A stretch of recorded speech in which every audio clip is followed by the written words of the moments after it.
हल्की हल्की धुन ने गांव को ऐसे ओढ़ रखा था जैसे किसी माँ ने अपने बच्चे को नरम चादर में लपेट लिया हो।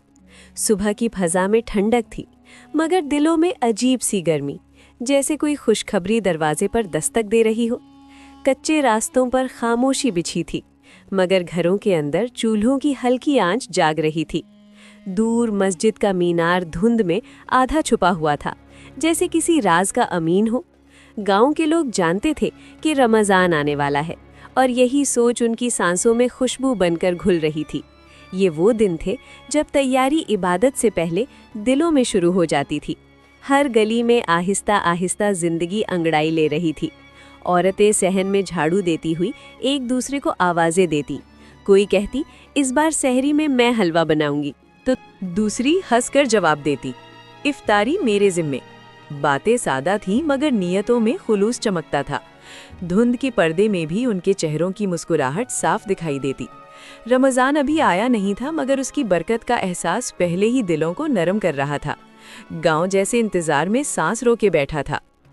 बूढ़ी अम्मा हर सुबह सबसे पहले जागती। वो आहिस्ता आहिस्ता अपनी लकड़ी की लाठी के सहारे सहन में आती और चूल्हे में आग जलाती। थोड़ी देर बाद मोहल्ले की औरतें उनके घर जमा हो जाती। कभी वो खुद चाय बनाती, कभी किसी नौजवान लड़की को कहती, बेटी आज तुम बना लो। चाय की भाप और धुंध मिलकर एक हसीन मंजर बना देती। बातों में रमज़ान के वादे होते, नियतें होती और दुआओं की फहरिस्तें बनती थीं। बूढ़ी अम्मा हर एक को नसीहत करती कि रोज़ा सिर्फ भूख का नहीं, दिल साफ करने का नाम है। एक दिन उन्होंने सब औरतों को बिठाकर कहा कि इस बार हम सब मिलकर तय करेंगे कि गांव में कोई भी इफ्तारी के वक्त अकेला ना हो। सबने फौरन हामी भरी। किसी ने कहा मैं खजूरें ले आऊंगी, किसी ने कहा मैं शरबत बनाऊंगी, एक लड़की ने शर्माकर कहा मैं रोटियां पकाऊंगी। इस सादगी में भी एक शान थी, जैसे छोटा सा गांव पूरी दुनिया को मोहब्बत का सबक दे रहा हो। धुंध के बावजूद उनकी आवाज़ों में रोशनी थी। उनके इरादे गांव के हर कोने तक फैल रहे थे। इधर मर्द सुबह सवेरे जानवरों को लेकर खेतों की तरफ निकल जाते। जानवर आहिस्ता आहिस्ता चारा चरते और मर्द एक दरख्त के नीचे बैठ जाते।